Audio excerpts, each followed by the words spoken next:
While studying Unit 1 of the American pageant, one question really stuck out to me. How did 13 diverse colonies unite to create a single nation?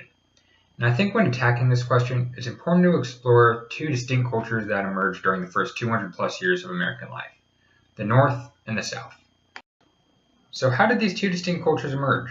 It really is a chain reaction that was started by the geography of the two regions. You see, the South was blessed with extremely fertile soil, perfect for growing cash crops like tobacco and rice. As a result, agriculture boomed and it became the entire basis of the Southern economy. A lot of this early agricultural prosperity was built on the back of unpaid laborers, indentured servants. However, frustration among indentured servants about not getting their freedom dues, as well as the less indentured servants being imported to America, led to a need for a new source of labor. The answer to this problem came soon enough, as American merchants began to capitalize on the slave trade and Africans began to be imported to the South in boatloads. However, slaves proved a costly commodity, as only the wealthiest Americans could afford to buy them in bulk. The ones who did built larger plantations and dominated the market. The ones who couldn't afford them were left behind. Because of this, a great divide opened between the planters who owned vast fleets of slaves and the small farmers who owned just one or two.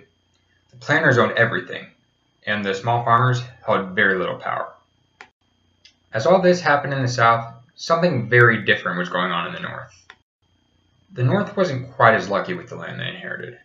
It was cold, it was rocky, and it was just plain bad for growing crops.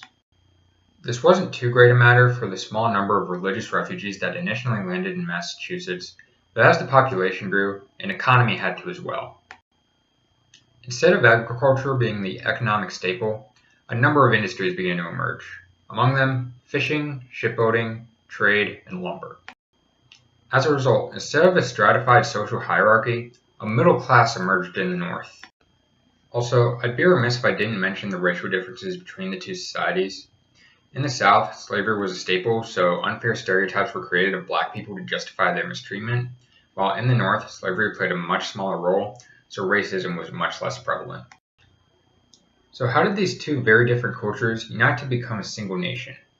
Well, really, it comes down to a shared British identity that eventually became a shared American identity.